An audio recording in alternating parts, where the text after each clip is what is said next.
E hoje, certo, a gente finaliza o nosso conteúdo de história, falando sobre Brasil República, na página 88 do livro de história. Vocês vão estar pegando.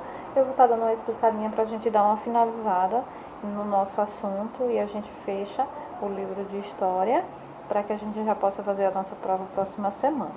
E aí tem bem assim, no livro, na página 89, ele fala assim, né? Depois da monarquia, a gente tem o período republicano, que é o Brasil, agora o Brasil República. Que durante 67 anos, o Brasil viveu um regime de monarquia com os imperadores. Primeiro foi Dom Pedro I, né, quando deu o grito de independência, e daí ele se tornou o primeiro imperador. Depois o seu filho, Pedro de Alcântara, que depois passou a ser imperador, levou o nome de Dom Pedro II, segundo imperador. Foi o que passou o maior período de tempo, né, nessa questão, governando o país. O pai passou poucos anos, ele passou mais de 50 anos, então um total de 67 anos foi um período de monarquia, né? Houve esse período de regime monárquico, né, que o poder passa da mão de pai para filho. E aí, na monarquia, o trono passa de pai para filho, né, como a gente já está cansado de saber, né, falando muito tempo monarquia, o poder passa de pai para filho, de preferência para o seu primogênito, seu primeiro filho, seu herdeiro, e no caso, seu filho ou sua filha que seja o primogênito, o primeiro filho, o mais velho, e por direito e por direito de hierarquia, assume o seu trono, assume o trono. Assim, a herdeira do império deveria ser a princesa Isabel, não fosse o fato da proclamação da República. Então, justamente na época, Dom Pedro II, ele precisa voltar para Portugal, porque senão ele ia perder a coroa portuguesa, porque aí o seu pai tinha falecido, então ele precisava, né, assumir o trono português. E aí quem iria governar ia ser a princesa Isabel.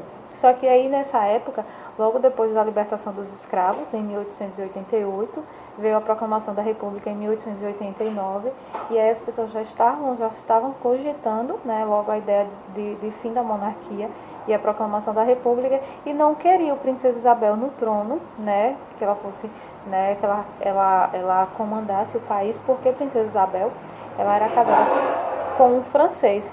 Consequentemente, quem assumiria, né, quem daria as ordens por trás de tudo isso, seria o marido. Então, o Brasil ele passaria a estar na mão de portugueses, franceses, e aí já se falava assim na questão da monarquia.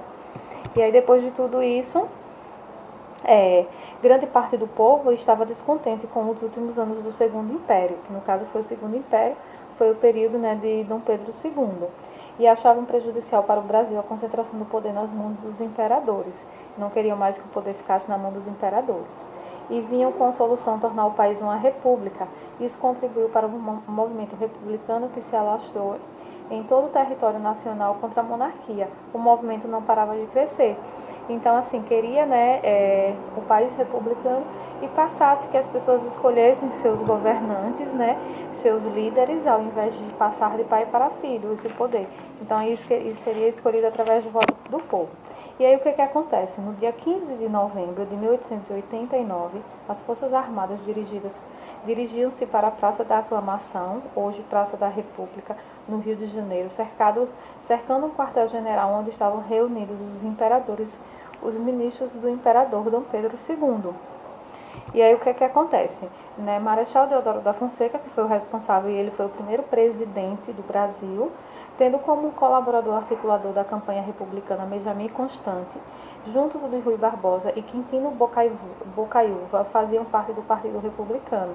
Deodoro, depois do imperador, né, tirou ele do poder, proclamou a República e convocou uma Assembleia Constituinte. Assumiu o governo provisório, sendo assim o nosso primeiro presidente. A proclamação da República foi a decisão militar, sem nenhuma participação do povo. Naquele instante, foi uma decisão militar que o povo não participou. Depois tirou o imperador, né, acabou com a monarquia, tornou o país republicano, mas até aí o povo ainda não tinha escolhido quem seria. Ele seria apenas um presidente temporário. Aí, de imediato, como a representação máxima da República, Deodoro assinou a medida que decretava a expulsão do nosso país de toda a família real. Dom Pedro deixou o território brasileiro 2 dias depois da proclamação da República. Quem elegeu o Marechal Deodoro da Fonseca como primeiro presidente da República foi o Congresso. Seu vice-presidente era outro marechal, Floriano Peixoto, que depois foi eleito segundo presidente do Brasil. E aí, dentro de tudo isso, foi redigida uma nova Constituição para o Brasil, na qual se instituía como forma de governo, república. Então existia uma nova Constituição, né, que era a questão da monarquia, lá dentro tinha as suas leis, então foi redigida uma nova Constituição, né, que seria agora, o país seria agora república, e dentro dessa nova Constituição outras leis, né. E aí a Carta Magna, que é a Constituição, documento de base que norteia todos os princípios de uma nação, princípios, leis, né, daquela nação, como a nação ela precisa ser, né, funcionar, na verdade. O período conhecido como República é dividido de seguinte maneira. Então, foi dividido em 3 períodos. República da Espada, que foi desde o início até 94. República Velha e Nova República, que aí, no caso, né, foi o fim, né, quando o povo já elegia, na questão da ditadura militar, né, que é nosso período, né, o final da ditadura militar, até os dias de hoje, que é a partir de 1985 até os dias atuais. E aí, quando o presidente governa por meio de uma ditadura, a liberdade do cidadão é bastante limitada. Geralmente não há eleições e manifestações são proibidas. As ditaduras são violentas, perseguem as pessoas com exílio, prisão e às vezes tortura e morte. Então o país viveu esse momento na ditadura militar, né, que depois veio a nova república acabando com o fim dessa ditadura militar. E aí o país passa a viver uma nova república, né, que as pessoas elas têm direito a opinar e a democracia. E aí a gente finaliza na página 91, certo? Vocês respondem a atividade da página 91 e a gente finaliza. Fiquem todos com Deus, beijos e até mais.